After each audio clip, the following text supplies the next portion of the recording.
예수님께서 공생애를 시작하시면서 제일 먼저 하셨던 말씀이 무엇이었습니까? 바로 그것은 하나님의 나라였어요. 하나님의 나라가 가까웠으니 회개하라. 그렇게 말씀을 합니다. 마태복음, 마가복음 다 계속해서 이렇게 말씀하고 있는데, 특별히 마가복음 1장 14절, 15절에 보니까 이렇게 말씀하고 있어요. 예수께서 갈릴리에 오셔서 하나님의 복음을 전파하여 이르시되, 하나님의 복음이라고 그랬어요. 자, 복음이 뭐냐? 때가 찼고 하나님의 나라가 가까이 왔다. 우리가 단순히 우리가 얘기할 때 복음 그러면 예수 그리스도 이렇게만 얘기하지 않습니까? 맞죠. 그런데 예수님께서 오셔서 무엇을 말씀하고 하신 것이냐면 하나님의 나라에 대해서 말씀하고자 했더라는 거예요. 하나님의 나라가 임할 수 있도록, 우리가 하나님의 나라에 들어갈 수 있도록 주님께서 오신 것이죠. 주님이 오심이 그것이 복이 되는 거죠. 핵심은 뭐예요? 하나님의 나라예요. 그래서 성경 뭐라고 말하고 있습니까? 하나님의 나라가 가까워서 회개하고 복음을 믿으라. 그렇게 말씀하고 있어요. 회개하라. 천국이 가까웠느니라. 여러분 잘 아시죠? 우리가 해야 될 것은 무엇이냐? 하나님 앞에 회개해야 된다는 거예요. 많은 사람들이 우리 스스로의 힘으로는 구원받을 수 없음을 알기 때문에 하나님께서 이 땅 가운데 예수님을 보내주셨다는 것이죠. 그게 은혜인 거예요. 그러니까 예수님이 이 땅에 오신 것은 은혜예요. 은혜로 말미암아 우리가 하나님께 나아갈 수가 있는 거예요. 하나님의 나라에 들어갈 수가 있는 겁니다. 그렇기 때문에 우리가 이 땅을 살아가면서 우리는 무엇을 우리는 소망해야 되냐면 하나님의 나라예요. 하나님의 나라를 소망하면서 살아가는 자가 복 있는 자인 줄로 믿습니다. 하나님의 나라를 소망하는 사람은 이 땅 나라에 대한 것에 대해서 소망의 그 퍼센트를 우리는 좀 낮춰야 될 거예요. 하나님의 나라에 대한 소망이 크면 이 땅에 대한 기대가 좀 사라지게 되어 있어요. 하나님의 나라에 대한 소망이 없으면 이 땅에 대한 기대치가 너무 커져버리는 거예요. 그래서 이 땅에 대한 기대치를 가지고 살아가는 사람은 여기에서 무언가를 얻지 못하면 그 인생이 허망할 수밖에 없어요. 그러나 하나님의 나라에 대한 기대치를 가지고 살아가는 사람은 이 땅에서의 삶의 모습이 조금 좀 우리가 원하는 것 같지 아니하여도 별로 거기에 대한 실망이 없어요. 왜 그렇습니까? 하나님 나라에 대한 분명한 소망이 이 가운데 충만하기 때문에 그렇다는 거예요. 자, 그렇다면 하나님의 나라는 무엇인가? 먼저 그걸 말하기 전에 예수님께서 12제자를 파송하실 때에도 하나님의 나라를 전파하게 하셨던 것을 성경이 말씀하고 있는데, 누가복음 9장, 우리가 지난번에 배웠지만 9장 1절로 이제 보면 이렇게 말씀하고 있어요. 예수께서 12제자를 불러 모으사 모든 귀신을 제어하며 병을 고치는 능력과 권위를 주시고 뭐 하려고? 하나님의 나라를 전파하며, 이렇게 말하고 있습니다. 하나님의 나라를 전파하도록 하기 위해서 12제자를 보내셨다 그랬어요. 그 하나님의 나라를 전파하는 가운데 능력을 주셨어요. 권세를 주셨어요. 무엇을 위한? 병 고치고 귀신을 쫓아내는 그러한 것을 위해서 권세를 주셨다. 그러니까 앞에서 1절에서 말하자면 모든 귀신을 제어하며 병을 고치는 능력. 그러니까 고치기 위한 거예요. 그러니까 병은 무엇 때문에 왔느냐? 귀신 때문에 온 게 맞아요. 병은 귀신 때문에 온 게 맞아요. 귀신을 쫓아내야 돼요. 귀신을 쫓아내야 돼요. 물론 우리가 여러 가지 몸의 관리를 잘 못했기 때문에 그렇다고 하지만, 우리가 몸의 관리를 제대로 못하는 것도 무엇 때문에 그래요? 그런 마음이나 무엇도 전부 다 사실은 귀신의 장난이죠. 우리는 모르지만 우리는 알게 모르게 나태해지고 게을러진단 말이에요. 그런 것도 다 뭐예요? 그 마음 가운데 귀신의 영향력이 있음을 알 수 있어요. 그렇기 때문에 제일 먼저 우리가 해야 될 건 뭐냐면 귀신을 쫓아내야 된다는 것이죠.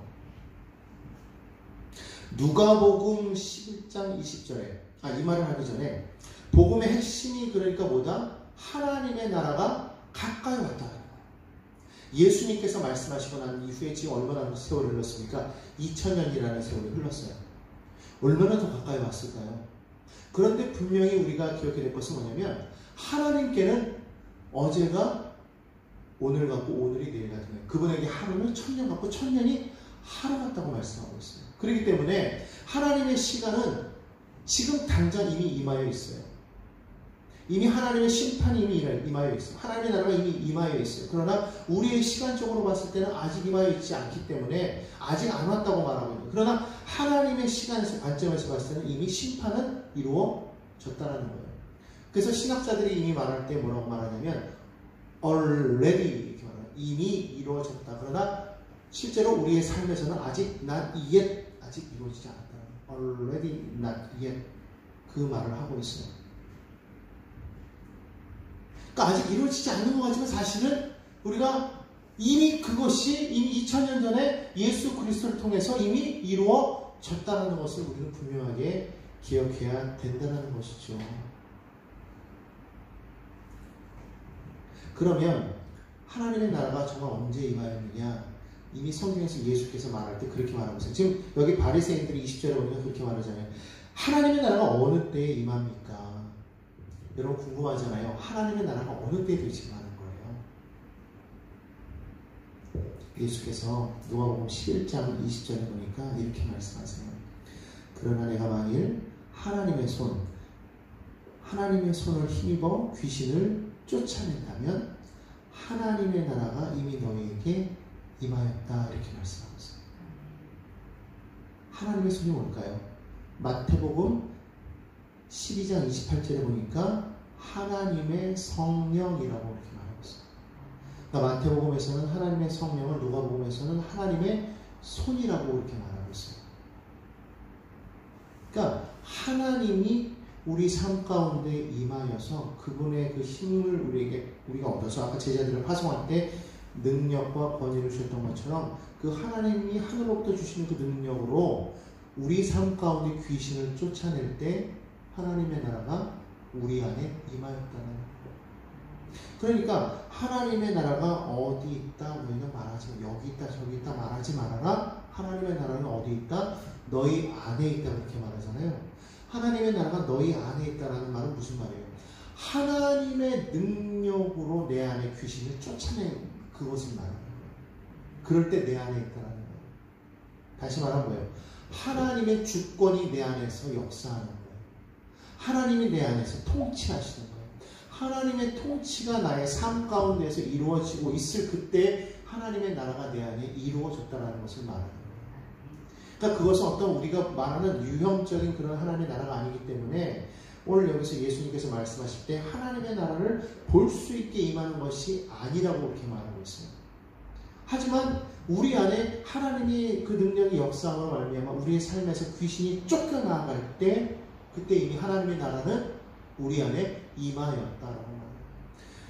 우리가 성경에서 보면 귀신은 도적으로 이렇게 표시하지 않습니까? 요한복음에 보면 인자가 온 것은 양으로 생명을 얻되 풍성하게 하려 함이고 도적이 오는 것은 죽이고 멸망하기 위함이라고 이렇게 말하고 있잖아요. 그러니까 사단이 우리 가운데, 즉 귀신이 우리 가운데 와서 행하는 일은 뭐예요? 우리를 피폐하게 만들어요. 자꾸 생각부터 시작해서 우리 육신까지 영혼까지 피폐하게 만들고 자꾸 패배자의식을 갖게 만들어요.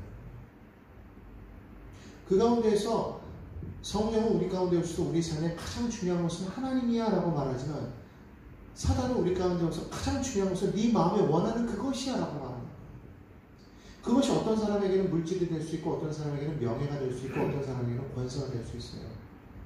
그것이 있을 때 사람은 어깨가 펴집니다. 그것이 없으면 어깨가 움츠러져요. 마귀가 원하는 게 그거라는 거예요. 그래서 그걸 얻기 위해서 너희는 노력하라는 거예요. 사람들이 그걸 얻기 위해서 어떻게 합니까? 선하게 하지 않잖아요. 세상에서 부와 명예와 권세를 얻으려면 어떻게 됩니까? 남을 짓밟고 올라가야 돼요. 누르고 올라가야 됩니다. 거기에는 악의다툼이 있어요. 거기에는 모략이 있고 중상이 있어요. 사람을 신뢰할 수가 없는 거죠. 배신이 없으면 절대로 올라갈 수 없는 것이 그거예요. 그런데 하나님이 원하시는 건 뭐예요? 하나님은 당신을 우리에게 주셨어요. 배신을 당하면서도 당신을 우리에게 주심으로 우리를 대신 살리시는 거예요. 그러니까 하나님이 우리와 함께하고 있을 때는 세상 다른 모든 것은 무너져도 기죽지가 않아요. 왜?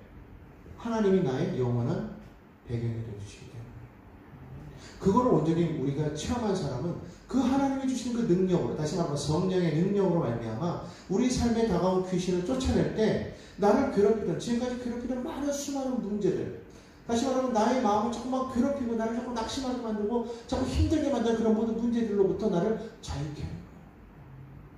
당당할 수 있는 거예요. 주님이 우리의 배경이 되시기 때문에 우리가 그분 앞에 구하면 이루어주겠다고 말씀하시기 때문에 그걸 날마다 체험하면서 사는 삶이 될 수가 있다는 것이죠. 그럴 때 성경 뭐라? 그러면 구하라. 그러면 주실 것이고 찾으면 찾으리라. 문 두드리면 열릴 것이다. 이거를 분명히 우리가 체험하면서 살아가야 된다. 하나님의 백성들은요, 하나님을 우리의 배경으로 삼았기 때문에 하나님 앞에 기도하면 열리는 거예요. 열리는 역사를 체험하면서 살아가야 될 줄을 믿습니다. 기도하라는 거예요. 기도하라는 거예요. 마가복음에 이러면 기도하라. 너희가 무엇인지 내 이름으로 구하면 내가 그대로 실현하겠다. 너희가 기도하면 내 이름으로 기도하면 내가 이룰 것이다. 반드시 내가 이루리라 말씀하셨다. 단 뭐가? 너희가 마음에 의심하지 아니하면. 분명히 말씀하고 있거든요. 그러니까 우리에게는 정말 놀라운 권세가 있는 거예요. 하나님은 우리에게 권세를 주셨어요. 기도하면 주시다. 기도의 권세를 주셨다. 그리고 얼마나 우리는 부유한 자입니까? 하나님 앞에 기도하면 하나님께서 우리에게 필요한 것을 다 채워주실 거예요. 하나님을 왕으로 모신 사람에게는 돈이나 명예나 물질이나 부귀 영화가 우리에게 반드시 있어야 될 것이 필요하지만 그것을 중요하게 여기지 않아요. 그러니까 솔로몬이 하나님 앞에 기도하였을 때 하나님이 나타나셔서 내가 너에게 무엇을 들어줄까 했을 때 솔로몬이 뭐라고 말했습니까? 하나님이 내게 주신 이 백성들을 잘 다스릴 수 있도록 이들을 잘 다스릴 수 있는 그 재판할 수 있는 지혜를 주십시오 그랬단 말이에요. 그러니까 하나님께서 기뻐가지고 뭐라고 말씀하시냐? 네가 너를 위하여서 이것저것 다 구할 수 있는데 그러지 아니하고 나를 위하여서 이런 것을 구했으니 내가 얼마든지 줄 뿐만 아니라 이것뿐만 아니라 너에게 부와 명예와 생명과 권세를 주겠다고 말씀하셨잖아요. 이 말을 자세히 들어보면 하나님은 물질과 권세와 명예를 하나님이 악하다 말하는 게 아니에요. 필요하기 때문에 우리에게 허락하여 주신 것인데 그것이 하나님의 자리를 차지하게 될 때, 그것이 하나님의 자리를 넘어서게 될 때, 우리가 그것을 섬길 때, 그때 그것이 문제가 되는 것이지, 그게 아니라 하나님을 우리가 온전히 바라고 섬기면 하나님께서는 우리의 필요한 모든 것들을 채워주시겠다고 말씀하고 있기 때문에. 그러니까 하나님의 나라는 의와 평강과 희락이 넘쳐나는 거예요. 할렐루야. 여러분의 삶에 하나님의 나라가 임하도록 하기 위해서 뭘 해야 되느냐? 성령께서 내 안에 오시기를 간절히 소망하고 그 성령을 힘입어서 계속해서 하나님 앞에 기도하며 나아가면 그래서 우리 안에 무엇을? 그 권세로 귀신을 쫓아내야 된다. 여러분 우리의 삶 가운데 우리 주변에요 귀신이 널렸어요. 그냥 뭐 이렇게 우리가 이야기에서 말하는 그런 어떤 형태의 귀신으로만 그게 귀신이 아니라 그렇게 나타나면 뭔가 이게 실체가 있으니까 좀 강한 사람은 대적해서 싸우겠지만 물론 그렇지 못한 사람은 그거에 겁먹어 쓰러지겠지만 근데 중요한 거는 이게 그게 아니라는 거예요. 물론 그것도 두렵고 무섭겠지만 더 중요한 건 뭐예요? 모르게 우리 가운데 임한다는 것이죠. 오늘 가랑비 내리는 것처럼 우리 그런 속담이 있지 않습니까? 가랑비에 옷 젖는 거 모른다고. 비가 막 옥수수 쏟아지면 우산을 피고 막으면 되는데 비옷을 입으면 되는데 이게 가랑비가 내리면요 비가 오는 건지 안 오는 건지 그렇게 내리면 그냥 그러고 막 돌아다니다 보면 어느 순간에 보면 옷이 푹 젖어 있더라 이거죠. 이 귀신이 그렇단 말이에요. 그렇기 때문에 우리가 날마다 매일같이 우리가 성령을 의지해서 날마다 귀신을 쫓아내야 되는 거예요. 우리가 기도할 때마다 뭘 해야 되냐면 하나님 인정하고 환영하고 모셔드리는 역할을 계속 해야 돼요.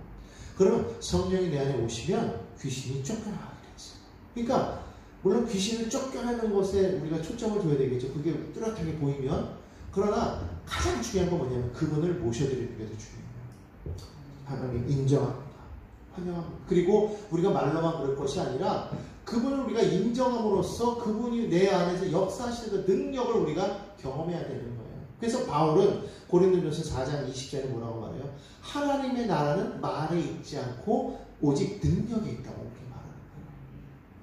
또 우리가 난 믿습니다 백날 말해도 나의 삶 가운데 정말로 하나님께서 역사하시는 그 능력을 우리가 날마다 체험하지 아니하면 그냥 그 말은 그냥 아무것도 아닌 거예요.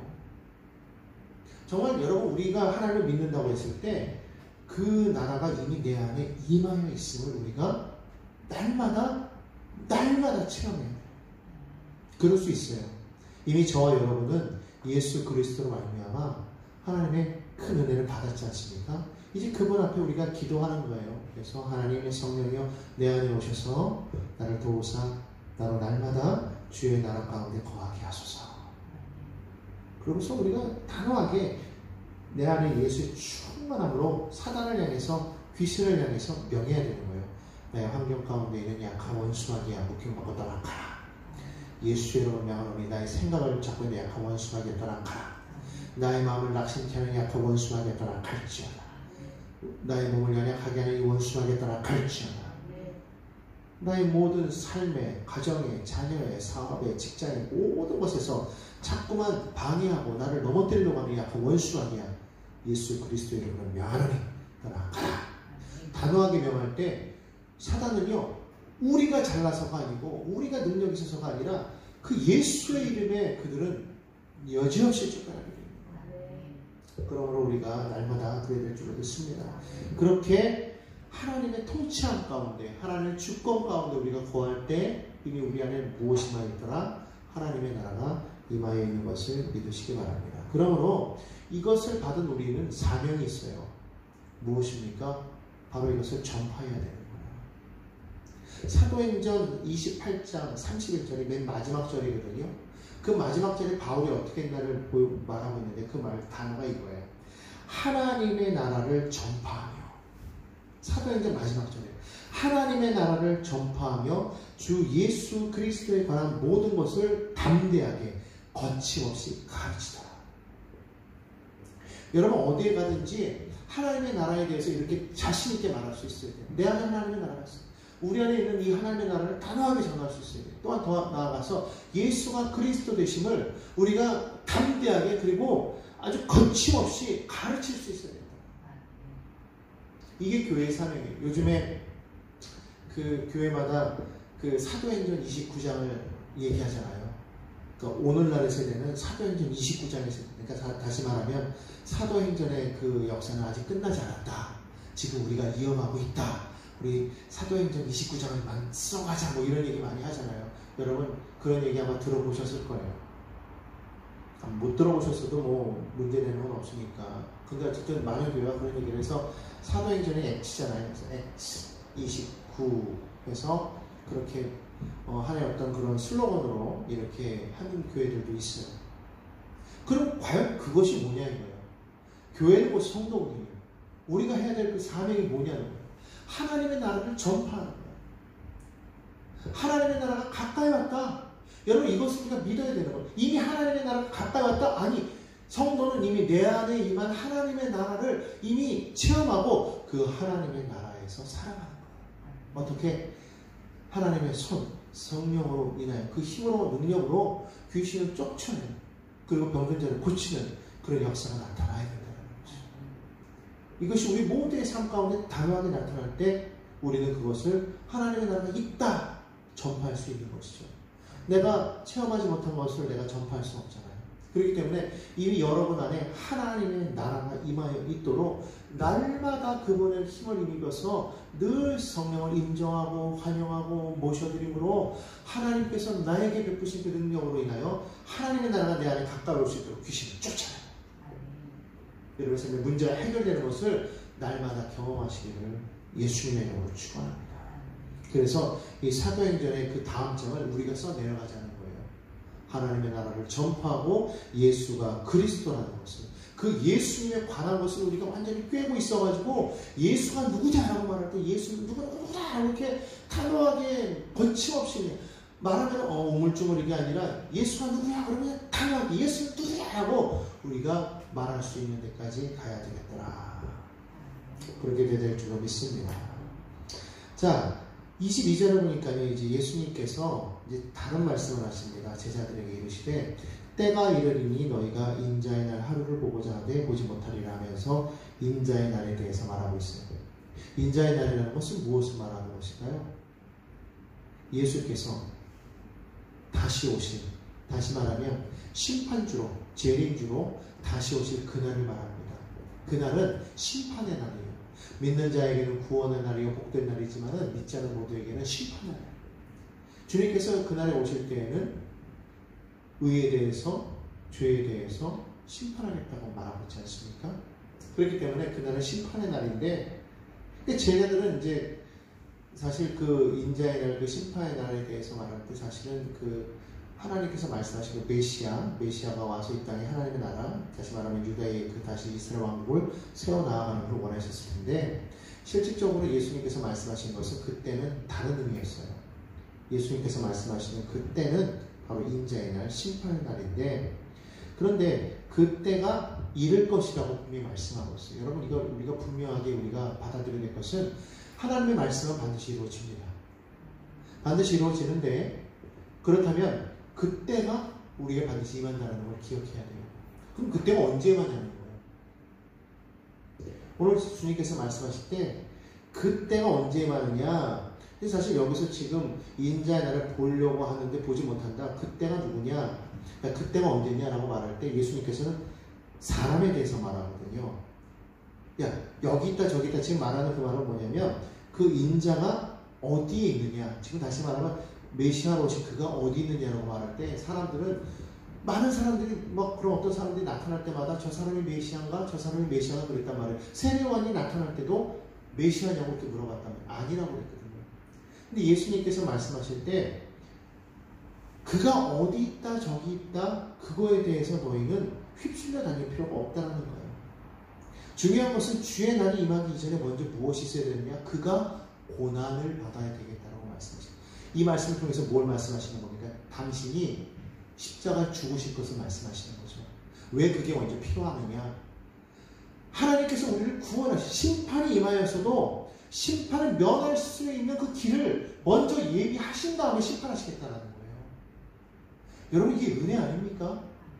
정말 죄 지은 거를 먼저 징벌하는 것이 아니라, 그럼에도 불구하고 다시금 그 죄인을 하나님께서 용서할 수 있는 그 길을 먼저 열어놓으시고 그 다음에 심판하시겠다는 거예요.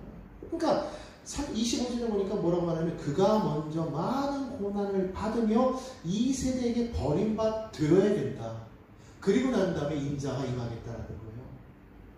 이 하나님의 놀라운 은혜 아니겠습니까? 그러니까 지금 주님이 오시는 날인지 뭔지 알았어요. 왜? 주님이 벌써 고난을 받았기 때문에. 이제는 그 길을 통해서 사람들이 빨리 와야 돼요.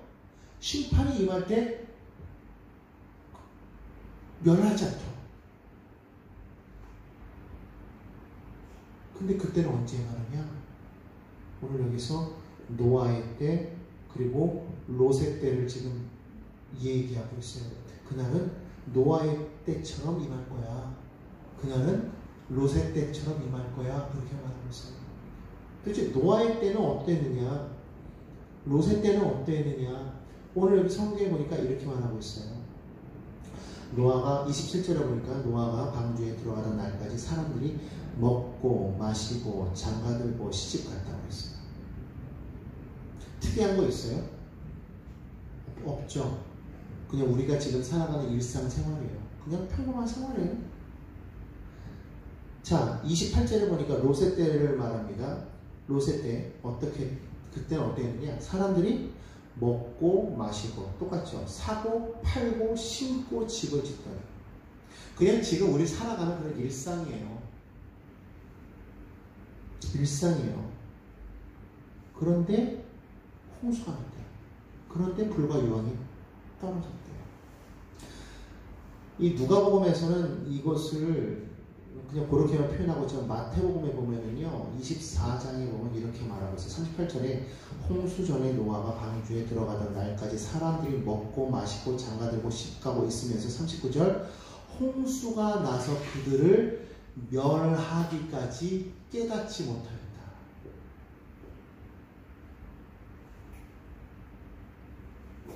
갑자기 많은데요. 그때까지 사람들이요 그냥 일상생활을 살아가는 거예요.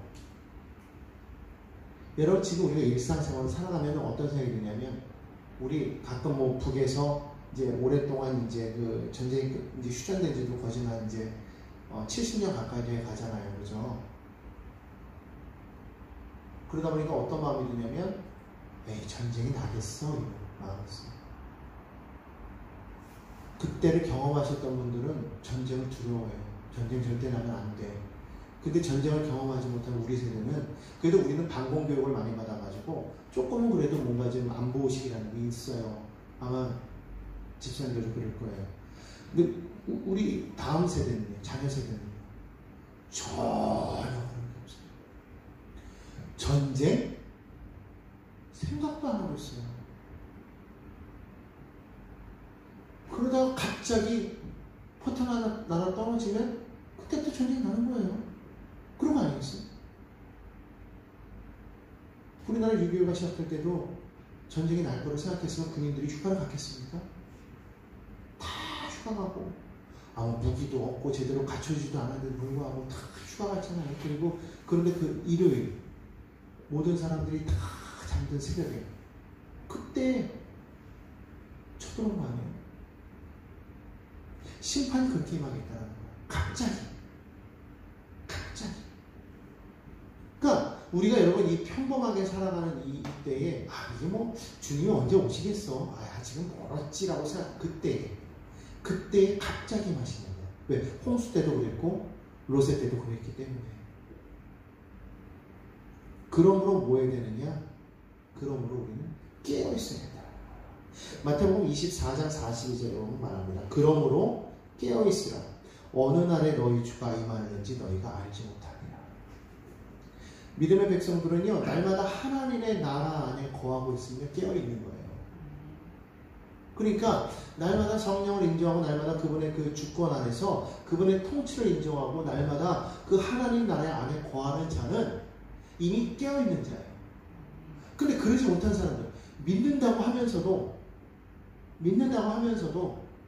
입술로는 믿는데 하나님의 나라가 내 안에 임하지 못한 사람이 있다는 거죠. 왜? 능력이 나타나지 않아요. 나의 삶에, 믿음의 백성들의 삶에 자꾸 귀신의 역사가 나타나요. 자꾸 피폐해져요. 그냥 뭐 여러 가지 문제가 있는 것이 아니라 믿음의 삶의 그 삶의 모습을 자세히 보면 느끼잖아요. 이게 하나님의 역사인지 귀신의 역사인지. 그럴 때 우리는 강하게 뭐 해야 되느냐? 하나님의 나라를 우리는 우리 안에 세워나가요. 어떻게? 성령을 힘입어서 하나님의 능하신 손이 우리 안에 있어서. 왜냐면 성경에서 하나님이 나를 붙들어 주겠다고 했잖아요. 내가 너를 도와주리라, 너를 붙들어 주리라, 나의 오른손은 너를 도와주리라. 하나님의 권능의 손, 그 손이 뭐냐? 곧 성령이에요. 성령이 우리 가운데 임하여서 우리를 도와주시겠다. 보혜사로 오시겠다. 나를 도와서 내 안에 그 귀신의 세력을 쫓아내고 하나님의 나라를 세우고 우리를 새롭게 하시는 그런 사람은 깨어있는 사람이죠. 언제 주님 오셔도 우리는 주님 나라 갈 준비가 되는 거죠. 깨어만 있으면야 준비해야 된다는 거죠. 44절, 마태복음 24장 44절에 보니까 이러므로 너희도 준비하고 있으라. 생각하지 않을 때 인정을 오리라. 다시 말하면 믿음의 사람들은요, 뭘 기대해야 되냐면요, 주님 다시 오실 날을 소망하는 삶을 살아야 된다는 거예요. 하나님의 나라를 우리가 이 땅 가운데서 우리가 체험하면서 정말 에녹과 같이 하나님과 동행하면서 살아갈 뿐만 아니라 정말 주님이 다시 오실 그날을 소망하면서 그날이 임할 것을 기대하면서 살아가야 됩니다. 요한계시록에 말하는 것처럼 마라나타 주 예수여 어서 오시옵소서. 이것이 우리의 믿음이요 우리의 소망이 됩니다. 그러니까 항상 하나님 나라 오면 주님 오실 그날을 기다리며 그것을 바라며 살아가는 삶이 하나님의 나라의 성도의 삶이요 믿음의 삶이다. 그것을 바라보지 않고 그냥 일생 그냥 살아가는 대로 그냥 먹고 마시며 뭐 집을 사고 팔고 뭐 그냥 장가 들고 그냥 그러면서 그냥 오늘도 하루를 그냥 무탈하게 평범하게 그냥 살아가는 모습으로만 만족할 것이냐? 아니다. 노아의 때도 그랬고 롯의 때도 그랬듯이 그럴 때 우리는 깨어 있어야 된다. 그럴 때 우리는 더욱 뭐 해야 된다? 준비해야 된다. 오늘 예배 안 드려도 내일도 있고 모레도 있으니까 모레 준비하면 되겠지, 아니 뭐 다음 주에 준비하면 되겠지가 아니라 지금 깨어있으라는. 왜? 언제 주님 오실지 모르기 때문에. 그리고 사실 더 중요한 건 뭐냐면요, 주님이 오시는 날도 있지만 종말은, 그거는 전체적인 종말이고 우리 개인의 종말은요 그것보다도 앞설 수도 있다는 거예요. 제가 어제, 여러분, 그렇기 때문에 우리는 늘 언제나 깨어서 준비해야 되는 그런 삶을 살아야 될 줄 믿습니다. 오늘 우리가